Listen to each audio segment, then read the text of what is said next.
So we're going to be talking about avoiding caregiver burnout, and caregiving is a deadly occupation. I don't think we want to update our recovery media. Should go away after a while. Yeah, let's do that. So let me begin by telling you who I am. And, well, that's good, thank you. Basically, I'd like to tell you all a love story. Okay, everybody likes a good love story. So my beautiful wife Charlene and I we had a fairy tale, storybook, romance, courtship, and marriage for the first 21 years of our lives together. I mean, That's a great picture too. Yes, Yeah. that was our wedding picture. And I was only 20 years old, and Wow. the years, I don't know, some say they haven't been kind. I think we all look different, don't we? Yes, we do. When I was little, I used to go over to this friend's house with the family, and there was this beautiful picture of their wedding day, and a good-looking man and a good-looking woman, and the guy who's, I asked him, well, who are those people? And he said, oh, that's me. And now he's like 60 years old, he's bald, he's fat, he's gray, and I just, as a little boy, I couldn't figure it out. So in the back of my mind, I always knew if you could still look like your wedding picture, then you're young.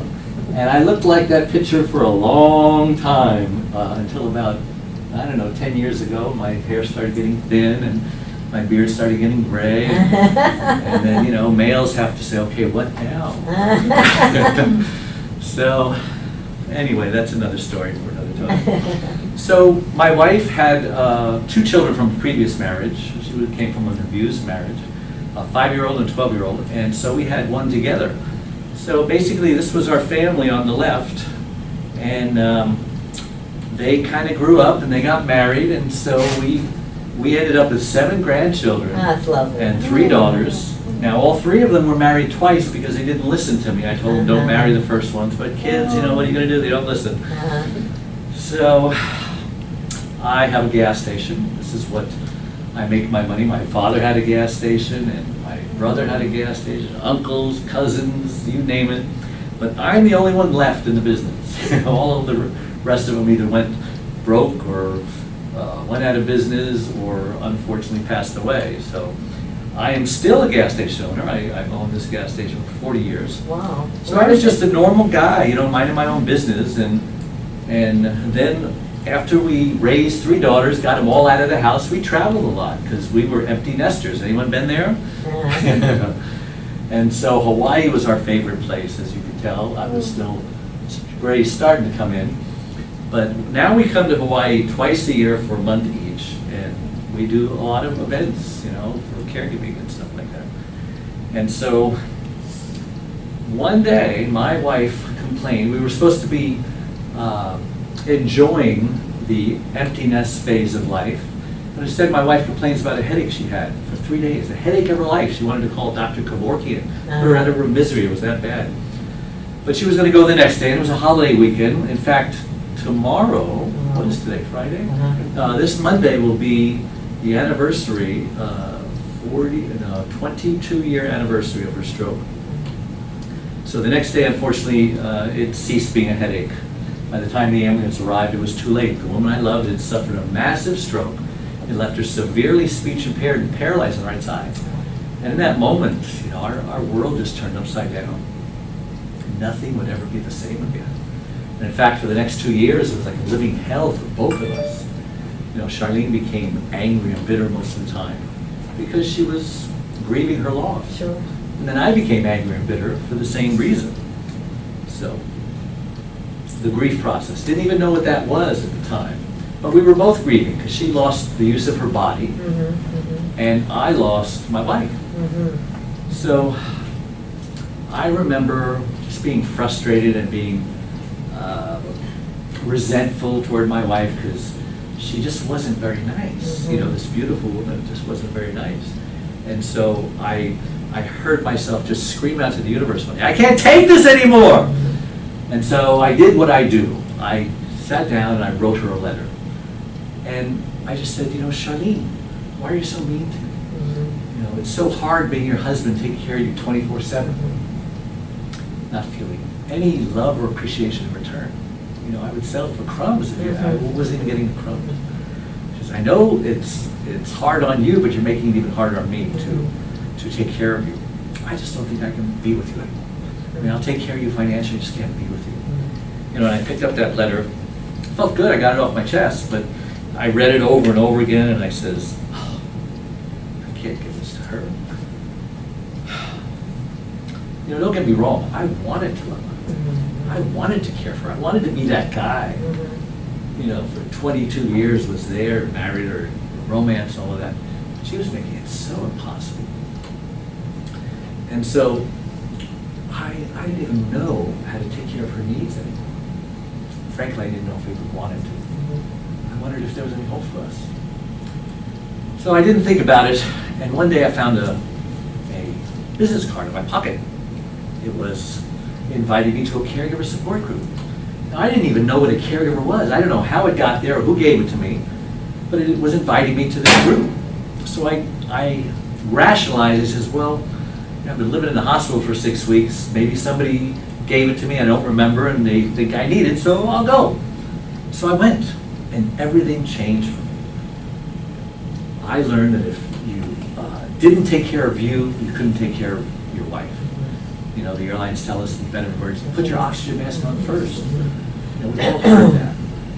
And so, since I started taking care of me, so that I can take care of her, just being selfish, you know, just trying to get through one day at a time. To my amazement, my wife slowly started to change.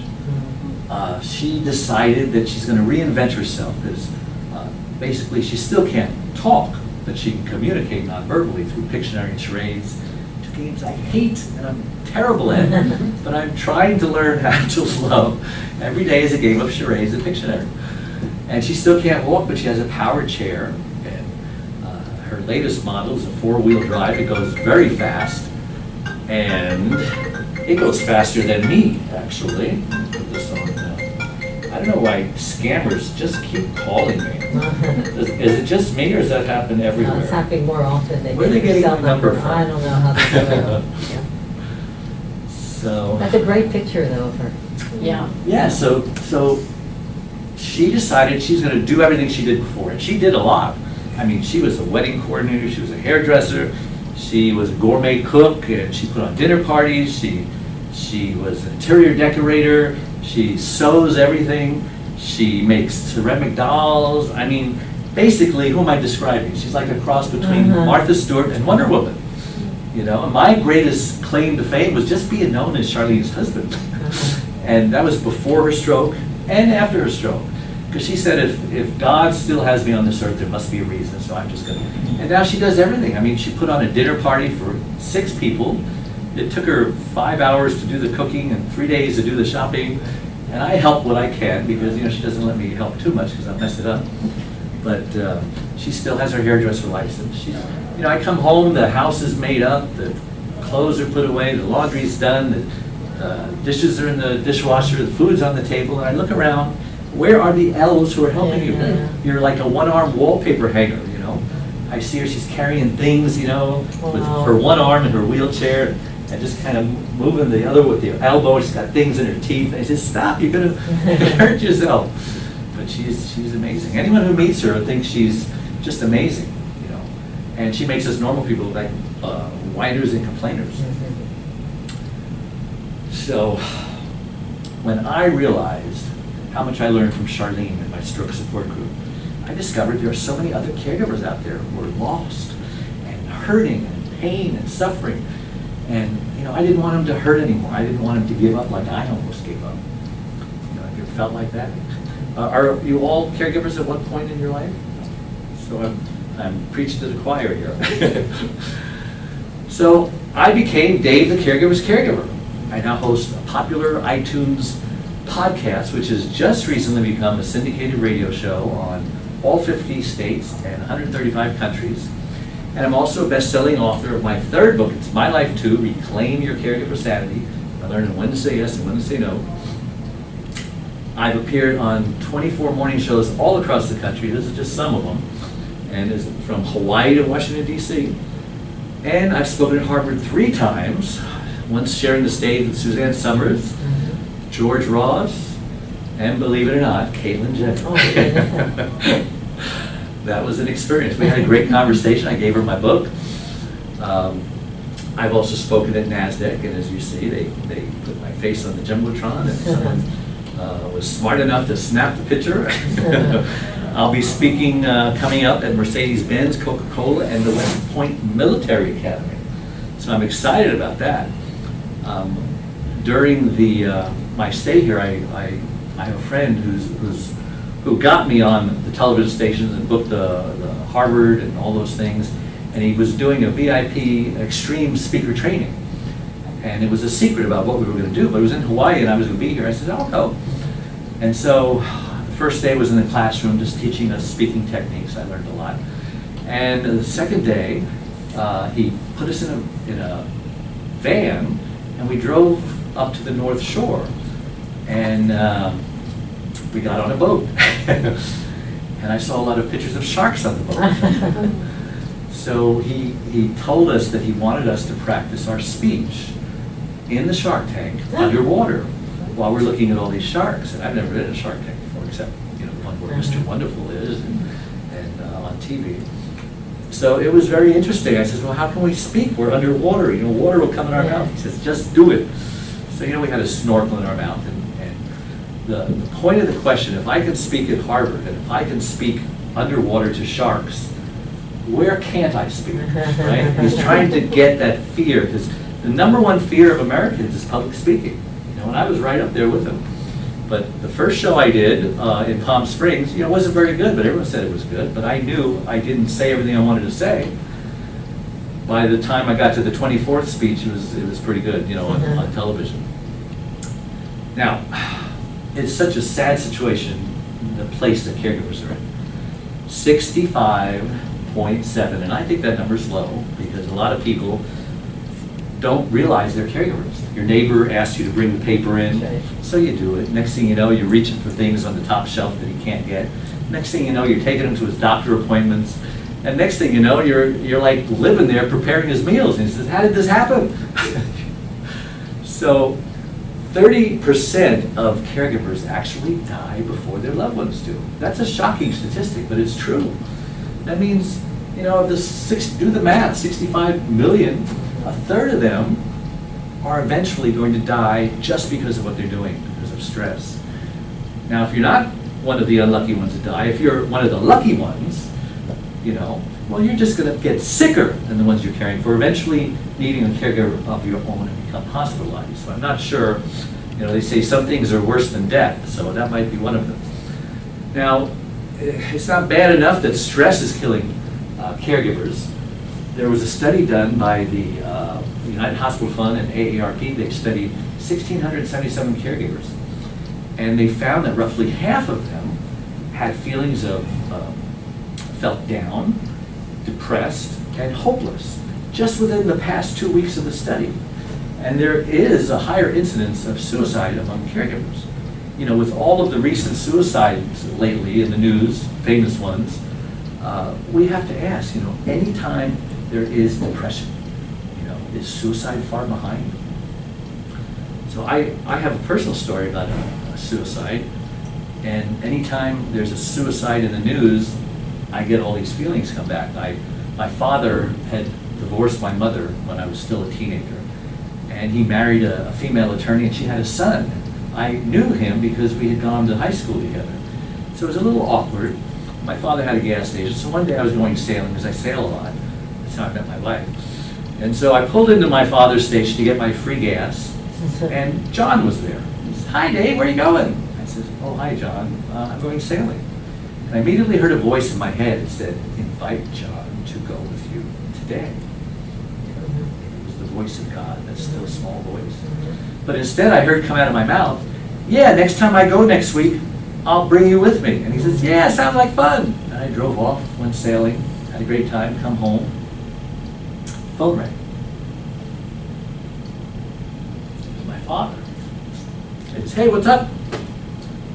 He said, there was a silence on the other end, and finally he said, John killed himself.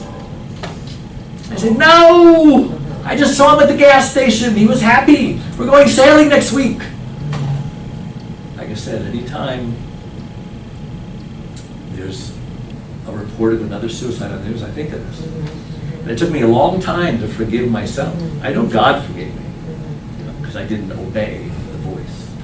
You hear voices, but it's harder to forgive yourself. But I finally did, and I moved on.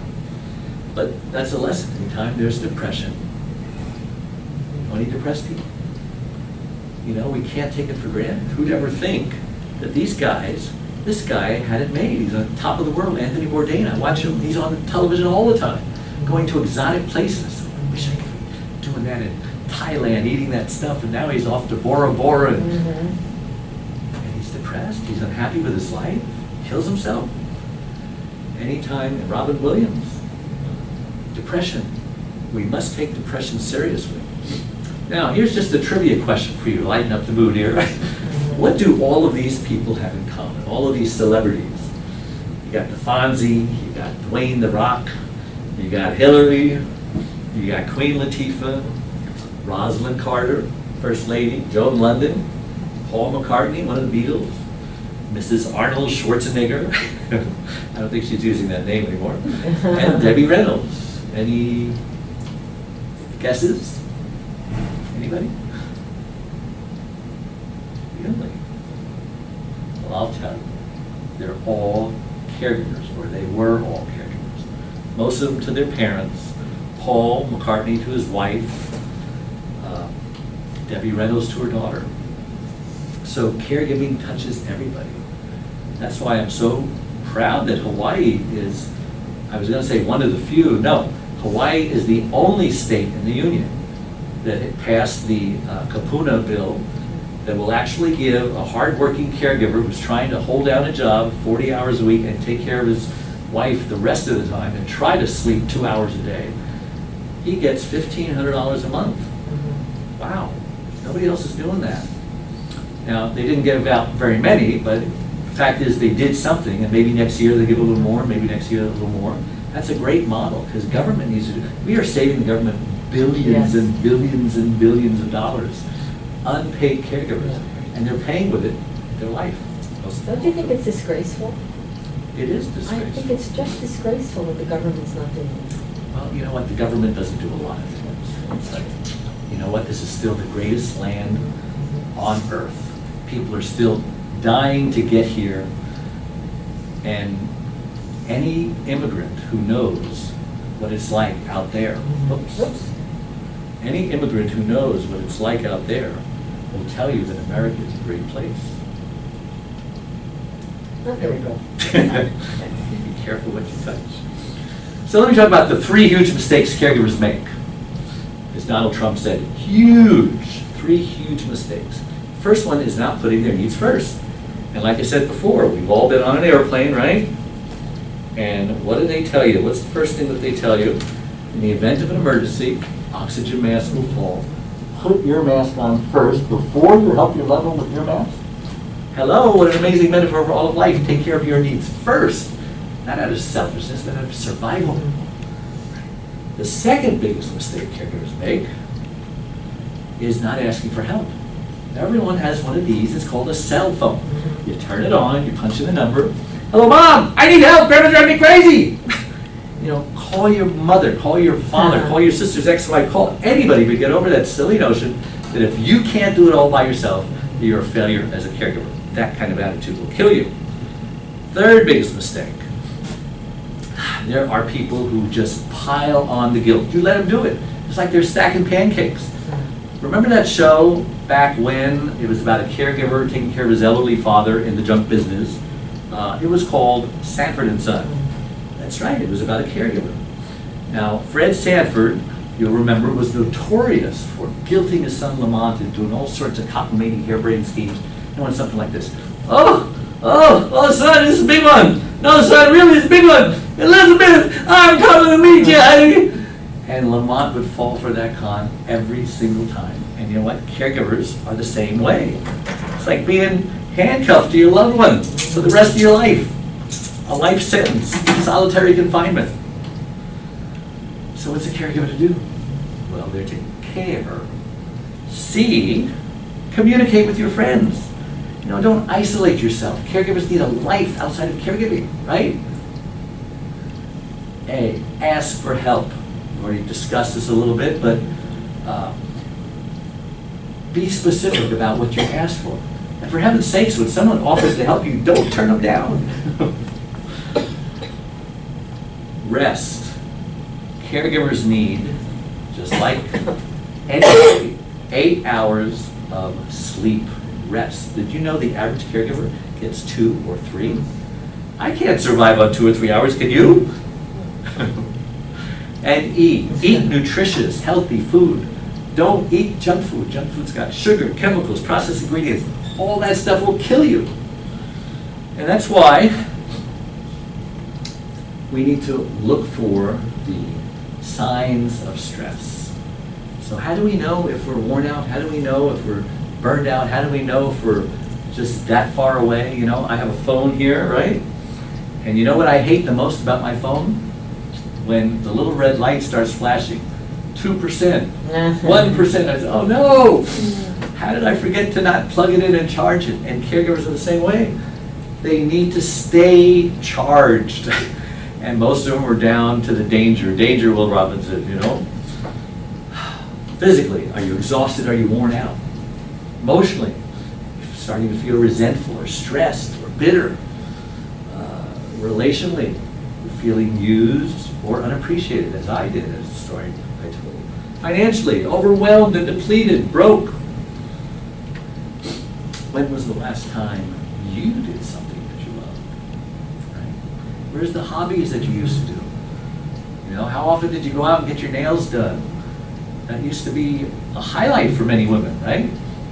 Have pretty nails or a massage. Do you find yourself catching every little bug that's going around? Your immune system is shot. You're not eating right. You're not sleeping right. You're always getting sick. People are always giving you germs, and you're always giving them germs. These are signs of burnout. When's the last time you went to a movie with a friend? Right? Where is your best friend? Did you stop calling them? Did you isolate yourself? Did they stop calling you?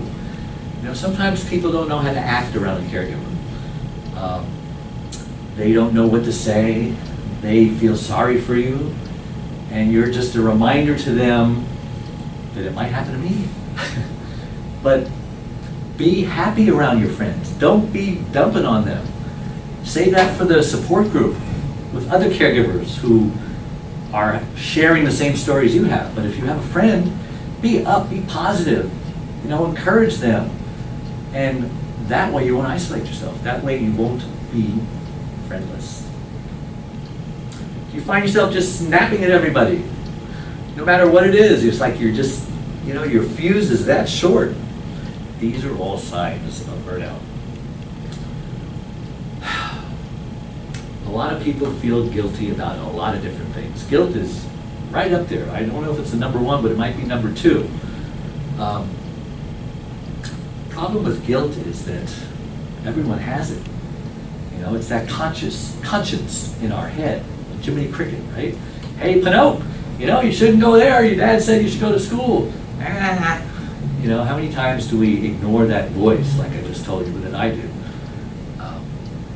If your conscience is a normal one, and you were raised properly, and it wasn't violated or abused in any way, then trust it. If your mother was the kind of mother who always made you feel guilty, you got to get over that. Because I always use a formula. When I'm feeling guilty about something, I say, wait a minute. I just try to clear the deck and say, is there anything that I'm doing or said or did that I should feel guilty about? And I'll examine my life objectively. And if you don't even trust yourself, ask a trusted person, hey, I'm feeling guilty about this. Here's what happened. Should I be feeling guilty about this? And either they'll say, oh yeah, dude, you messed up. Go apologize, go pay restitution, go turn yourself into the police, whatever it is, fix it, right? Or they may say, no, that's totally unrealistic. You did nothing to feel guilty about. Don't listen to that person. They're always judging people and blaming people. So that's what you got to do. Throw it away like a dirty diaper, because if if you keep a dirty diaper on the baby, what happens? You cook that baby's bottom, and it's very painful, and it takes a while to go away. So let that guilt roll off your back like water on a duck. No problem. This is so good, I'm sorry I have to go. Well, you can come to the geriatric. Yeah, I actually will. I'll see you Okay. then. Thank you. I'm doing a breakout session. Good, good. Thank you. I'll look for you. Thank you, Peggy. Thanks. Support. God, I couldn't have made it without support. You know, the first time I went to that support group and I heard other people tell my story, you know, of what their loved one did to them today, it's like, oh yeah, well you know, we want to one-up them. It says, yo, wait till you hear about what happened to me, you know, and it's just great getting, it's a safe place to get stuff off your chest. So if you're not getting support, whether it's a physical place you go to or online support, then you need to be. God, get organized, you know? One of the most organized people group are caregivers. They're just, you know, that thing that says a clean, organized desk is a sign of a sick mind. Well, somebody who was unorganized wrote that. But you can't be losing stuff, you know? You can't be losing prescriptions, and you can't be forgetting appointments and stuff. There are many ways to get organized. There are tools and aids, and we'll get into that later. So you need to get organized, you need to learn how to delegate, right? Pick up the phone saying, you know what, I just don't have time to go to the store today, we're out of milk, can you stop and pick up some milk and drop it off for me? Now, how hard was that? If they say no, call the next one. Someone's gonna say yes. And don't feel like, oh no, now I feel indebted to them, or no, I don't want to put them out, no, they're busy. You know, quit making excuses for them, okay? If they don't want to do it, they'll tell you. Journal. It is so healthy to get your feelings down on a piece of paper, because that could be a book one day, right? So many caregivers are now helping other caregivers because, you know, their loved one passed away or they got better, and it's like, oh, what do I do now? You know, it's like they were just Mother Teresa before, and now it's like they got fired. And a lot of people can't handle that. So they should volunteer, go to the senior center, go to convalescent homes. These people in there are like, you know, the lights are on and nobody's home. Bring a granddaughter over. You'll see this person who is unresponsive all of a sudden light up. Oh, come here, honey, you know. So many elderly are forgotten in convalescent homes. You know. And by the way, talking about that, if you happen to have made some promises, like I'll never put you in a convalescent home, go back and rescind that promise right away, because that's a suicide death sentence for you. One day your loved one might need 24/7 care, and you can't do it. You'll kill yourself trying to do it.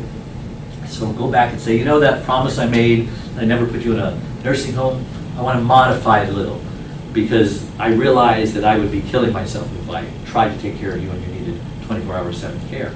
I'm going to change my promise to, I will give you the best care available. And that has to be good enough. Don't let them make you feel guilty about saying that. So I tried, because I'm only one person, right? And I don't only speak, right now I'm only speaking to you guys, but there are so many ways that I can reach the masses. And so I built a membership website. I spent a lot of money doing it because I want to help people. I want to help caregivers. I want to give them tools, the same tools that I didn't have. You know, if they can just learn to not do what I did, they'll be better off, because I made every mistake in the book, because I didn't have much help or encouragement or tools. But now, God, I wish I had me. I wish I knew now what I knew then, what I didn't know then, and I could have saved myself a whole lot of pain. So Dave the Caregiver's Caregiver, there's a shortcut, it's called caregiverdave.com. And so I have a Facebook page that I've got 35,500 people who are liking it and subscribing to it, and it's just great to hear these posts, you know. And so I will post on there every day, and this one says, and it is still true no matter how old you are, when you go out into the world, it is best to hold hands and stick together. Robert Fulghum. I'm not a very big poet, so I don't know who he is, but he's probably someone very famous. And so in addition to the Facebook page, you know, my radio show I've been doing for 4.5 years. I got over 200 episodes that are archived on my website, and mostly by authors, mostly by caregiver experts, mostly by caregivers themselves who are now helping other people. And out of those 200 plus episodes, you are sure to find something that will speak to your needs at that particular day. You will never run out. Because if you do run out and you listen to all 200 episodes, we've got over 1,000 blogs and articles of interesting things that caregivers need to know. 4 things you should never say to a caregiver. Give that to the person who always says the wrong thing to you. You know, 7 ways to fight caregiver stress, finding support for seniors and challenges living alone. I'm telling you, there is a topic for you many times over on our blogs. My first book, One Arm, One Leg, 100 Words, Overcoming Unbelievable Hardships, was my story. It was my memoirs, you know, my journaling. And it just tells how I got through that, how I didn't kill myself, how, you know, I figured out that I could help other caregivers. And so that is a book of encouragement, and I include that in my membership. My other book, It's My Life Too, Reclaim Your Caregiver Sanity by Learning When to Say Yes and When to Say No. A lot of caregivers don't know how to say yes, they don't know how to say no, and that gets them in trouble. They have no boundaries, you know. When someone violates your space or they do something inappropriate, whose fault is it? It's yours, because you never told them, not yours, but you never told them what was acceptable and what was not acceptable. You never told them where the line was, you know. Boundaries. Tell people, like your loved one, okay, you know what, I'm here for you all the time in emergencies, but between the hours of 12 and 1, I'm going to be resting, and if you need something, you'll have to tell me before or after, unless it's a dire emergency of life and death. And so they'll test that, and they'll say, hey, you know, can you get me a glass of water? I says, well, remember, you know, this takes discipline, because, oh no, I could never do that, you know. A lot of people think that their lives are inferior to their loved one. And so they'll give and give and give till there's nothing left to give. And they're the ones that burn out. They're the one of the 30% that die because they don't know how to say no. It's called tough love, right? You say, okay, I'll do it this time, but next time, remember, 12 and 1 is my time, unless you're dying, and you give them one more chance, maybe. And you've got to, it's just like children, right? Here's the rules, and the child is going to break the rule because they're always testing the boundaries. And if you're not a good disciplinarian, you're just going to say, oh, okay, you know, and then kids know that they got you wrapped around their finger, and your loved one will know they've got you wrapped around their finger. So you've got to have self-discipline. This book will help you learn how to say no. And I recommend everyone go in the mirror and just practice saying no 100 times and keep track. Say, no, no. No, no, no, no, no. No. What part of no don't you understand? And my wife's favorite no. No, no, no, no, no, no, no, no, no, no, no. Because she only has a vocabulary of 5 words. And no is a big one. So once you look at yourself in the mirror and how you look, and you know, say it with a smile, so that when you finally have to say your no, that it's been rehearsed, it's been practiced, you know what your face looks like when you say it, it'll be so much easier to say it.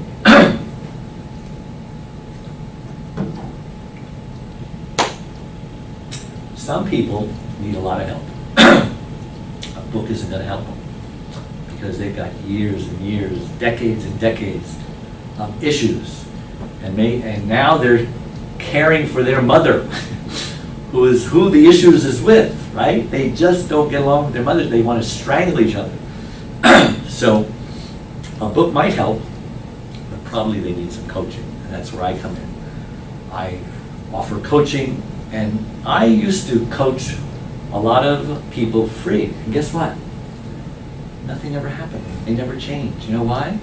Because they devalued what they were getting because it wasn't costing them anything. I found that when someone pays for coaching, they do their homework, they show up when they're scheduled, right? If you have a doctor appointment and you know that if you don't show up, they're going to charge you for that doctor appointment anyway, well, they know that you're going to be there, unless it's some emergency and you can prove it and this and that. So I charge for coaching because I'm not doing you any favors if I don't. Because I know you won't do the homework, you won't listen to me, you'll argue with me, and that, you know, do you want help or you don't want help? If you do, this is what it's going to take to do it. And so you just have to, instead of thinking that you're less important than your loved one, you really have to believe that you're more important than them. Because if you go down, you both go down. And then they go into a nursing home or whatever, right? So, and if it's hard for you to think that you're more important than your loved one, it might be your mother or someone, at least think that you're equal. Because it may be if you're equal, right? What does the Bible tell you? Love others the way you love yourself. Well, you know what? A lot of people don't love others because they don't love themselves. So you've got to love yourself. You've got to say, oh, you know what? My life is worth $100 or whatever. I'm going to spend money and invest in me because instead of, oh no, I can't do that. You know, but they'll gladly spend $100 on their kid or on their mother or on their loved one. Well, what about them? When is it going to be their turn? I hate to belabor this, but it's such an issue. I came up with these Thrive Packs that I call, and they are comprehensive, condensed packages that will get you on track as being a caregiver, and even a veteran caregiver will get them back on track if they got off. So I've got the Welcome Pack. It just gets them just acquainted with all the things they need to do and all the things they need to organize, etc. I've got one on perfectionism. Any perfectionists out there? You know? It's never good enough. I'm not doing enough. A lot of issues with mothers and daughters. You know, 80% of caregivers are females. And so you've got to get rid of perfectionism. Because you're not perfect, you'll never be perfect, it'll never be good enough, you'll never be doing enough. But you know what, if you can just do it okay, that's good enough. If you can do it adequately, that's good enough, because that won't kill you, okay? But if it's got to be perfect, right? When I was writing my book, after reading it for like the 50th time, you know, there comes a point where you have to say, okay, this book is not perfect, but it's perfect enough. Because I could keep going on and on and on and editing and re-editing, and I have a cousin who's doing this. He's been writing a book for years. I says, isn't it ready yet? He says, no, it's just not right. You know, I got to change this and I got to change that. Just publish it. You know, change things in the second book. And perfectionism is a disease. You know, it's you've got to be healed of it. Overcoming isolation, right? Whenever there's trouble, the first thing a caregiver wants to do is cut off the outside world. They just want to feel sorry for themselves. Because it feels so good to feel sorry for yourself, doesn't it? It feels so good to eat that gallon of ice cream and just stay under the covers and just, you know, let the phone ring, let your answer machine take it, because I'm not talking to anybody because they might talk me out of getting out of this bad mood I'm in. This will help. Anger and depression. I put those two together because they're cousins. Anger is normal. You know, even Jesus got angry, right, when he overturned all the tables. But it has to be the right kind of anger, you know, a righteous indignation, you know, that leads you to action. So we already know that depression is something that we need to be careful about. You know, if you have been depressed for a while, and I don't mean just sadness, because there's a thing called clinical depression. Maybe you need to see your doctor about it. You know, I haven't gotten out of my bed for 3 days, you know, I'm eating junk and whatever. He might need to prescribe an antidepressant. And maybe you've tried one and it didn't work. Well, there are so many different kinds. Maybe the dosage was off. Maybe you just have to experiment. It might take 6 months to get that with the right one. But what are the alternatives? Depression, possible suicide. So I would highly recommend reading about the anger. What is good anger? What is bad anger? You know, it's part of the grief process. Anger, depression, bargaining, denial. And then that wonderful place that my wife finally reached was acceptance. And then there's a care schedule. This is just talking about, you know, and I keep saying, you know, a lot, and I'm trying to break myself from saying, you know, and I gave people permission whenever I say, you know, say, no, I don't know. So that's one of the things I learned in my speaker group, that we have these filler words like or so, and so. See, I just have to break myself of these habits, and the more I speak, the more I will. But maybe you haven't even noticed it. The care schedule gives you a chart of what kind of chores and duties will you expect if you became a caregiver. You know, there's the cleaning, there's the doctor appointments. I mean, the list is very long. I won't go into it right now. But all the things that somebody else thought for you, and they can just put it down in front of you and say, well, here's, and you sit there and say, oh my God, that's a lot of stuff. He says, you don't have to do it all in one day. Guilt-free, resentment-free life. Wouldn't that be nice, to not feel guilty anymore, to not resent people, right? A bad situation can either make you bitter or better. Choose better. It's your choice. We've got, these are the radio shows. The video, actually these are the video podcasts, because all of my radio shows are video. So you can actually, like Howard Stern, you can actually watch Howard Stern talking to his guests or whatever. These are my 5-minute of Dave's hammock wisdom.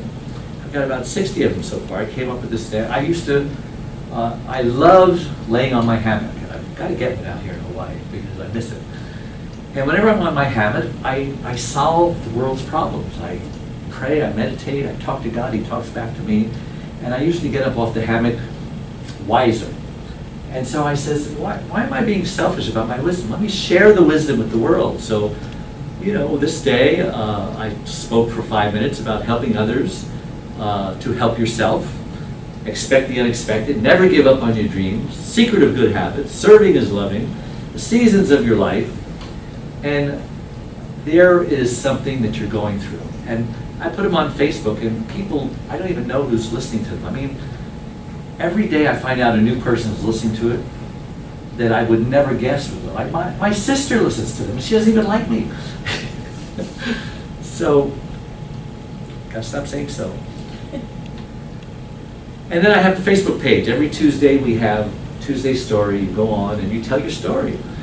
And you know, I put in an anonymous one. It says, hey, here's an anonymous post from a caregiver. If you would like to respond to her, give some uplifting advice, we would appreciate it. Last year I had a mini stroke from working long hours in the executive office. See, that's one of the caregivers who got sicker than what she was caring for. I found out I had seizures after the stroke. The main problem was that I had a blood clot disorder. I was laid off, blah, blah, blah, blah, blah. And she told a story about this long. And so others will chime in and say, hey, you know, we tried this for the, hey, you tried there too. You know, it's just people helping other people is a great thing. I have 25 of my best shows on this card. It's a USB card, and I throw that in as well for the membership website that I have. These are caregiver quotes.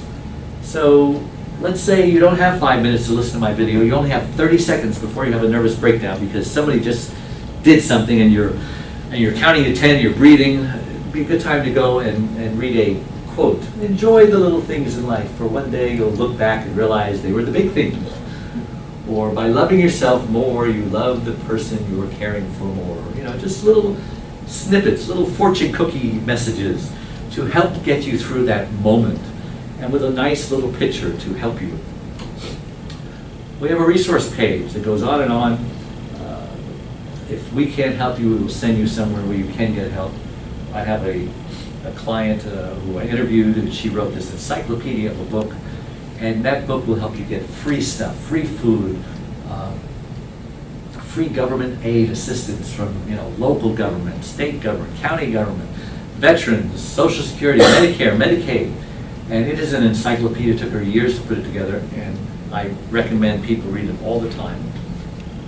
Group coaching calls. Let's say you can't get the money for a personal coaching call, but once a week I will do a group coaching call. Whoever calls in, they get the benefit of, it's like group, what do you call it? Group therapy, right? Very beneficial to hear other people and me helping them. And whenever you help one person, there's usually 3 or 4 other people that you help too, because their story is the same story as your story, and so on. I throw that in with the membership. I even give someone an opportunity to appear on my radio show. If their story is so compelling, now everyone thinks, oh, no, my story doesn't. But when they tell me the story, it's an amazing story. They just don't think it's amazing. So, I said so again. If you think that your story is not worth telling, then we'll do anonymous. You know, this is Mrs. X, and here's her story. All of a sudden, they get a lot of confidence. Oh, I can tell my story now if I don't know. If you're not going to photograph me, and I can just, you know. So I added up, and it's impossible to put a value on all of this. 60-minute coaching call, that's worth $300. But really, it's worth more than that. A weekly group coaching call. My bestseller is My Life Too. I put together a package that I said, what can help people and still let them pay something so that they're going to get value out of it, they're going to know it's valuable, and they're going to actually do the stuff, not just put it up on their shelves like what most people do when they buy a coaching program or when they buy something. So the USB card, the welcome back, member of my private Facebook group, unlimited access to Dave's videos and podcasts, caregiver resource page, blogs and articles, and this is the biggest one, 22 years of caregiving wisdom. And I'm sorry, I can't put a price on that. It's priceless. Remember those Visa commercials? You know, it says, this, $27.95. This, $36.95. Spending time with your granddaughter? Priceless. So, I have my books here today. If you want to buy one, I will sell both of them for $20, and you'll save some money that way. Is there any questions? I can take questions now.